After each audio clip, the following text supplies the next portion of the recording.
Well, welcome everybody. I'm Dr. Jan Taplin, owner of Chrysalis Chiropractic, where I help people transform their lives, body, mind, and spirit. So tonight, as you're aware, the talk is about thyroid and that bump on the back of the neck and how people get that.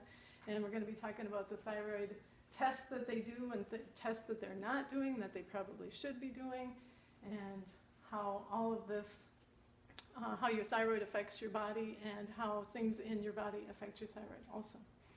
So let's go ahead and get started by, believe it or not, I actually started college as an art major. Okay, don't believe it. This is a brain. Anyone tell that that's a brain? Okay, it's a good thing I'm explaining this, right? So we have the brain, and then the spinal, or the brain stem that goes down to the spinal cord, and I didn't draw all of that, but you do have a nice little handout that shows those things too. And we have the pituitary gland, and the thyroid gland is a butterfly-shaped gland that's right here in the throat. So if anybody's familiar with the term goiter, you see that part of the neck gets a little bit bigger. So that's where the thyroid gland is. And then it's part of the endocrine system. And the endocrine system consists of the adrenal glands, the pancreas. These are kidneys, by the way, not footprints with only one toe. And then the pancreas, and then your reproductive organs. Okay? So that's all part of that system. Basically, when you think of the endocrine system, think of hormones. And the endocrine system is kind of a slow-acting system.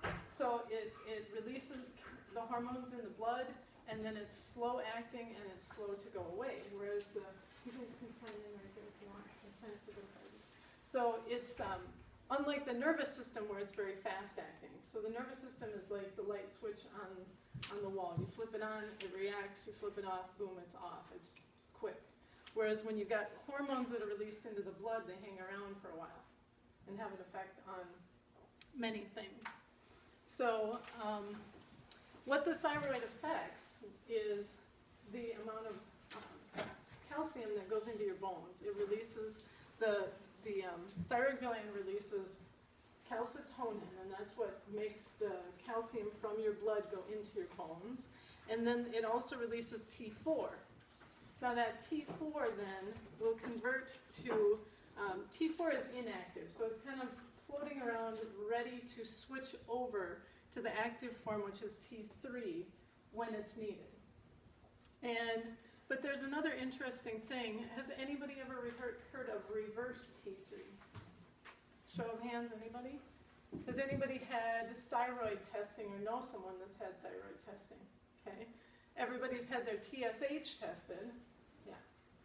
But they stop at the TSH, and they might do T3 and T4, but the reverse T3, when they forget that, that's a big deal.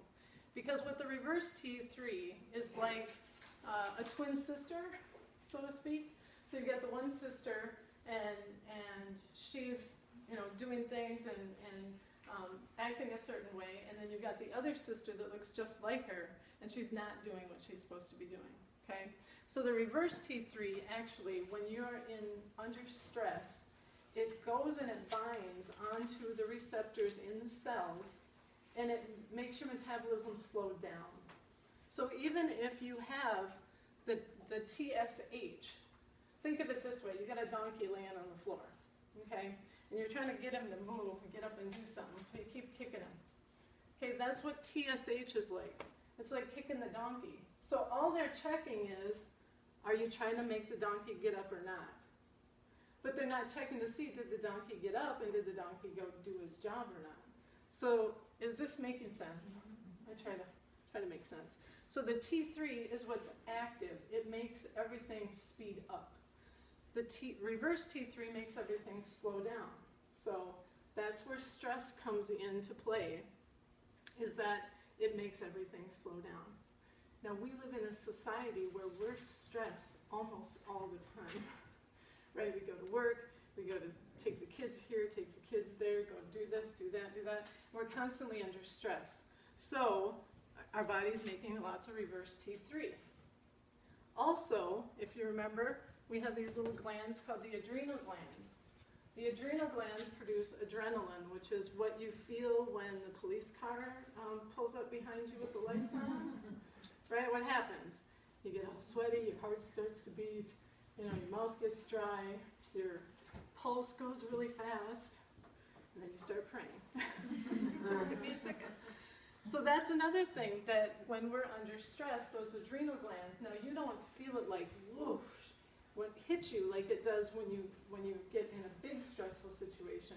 But when you're running here and running there and doing all this and doing all that, and you're thinking all the time about all these awful things, that what's going to happen next, you get very stressed. And those adrenal glands, instead of going to the water faucet and turning it on and turning it off, you've just turned it on a little bit so it's dripping, and eventually the well runs dry. So your adrenal glands, anybody familiar with the term adrenal fatigue? Okay, so that's what happens, is those adrenal glands just kind of say, I can't do anymore. So that's where the adrenals are important, because if you go to the doctor and all they're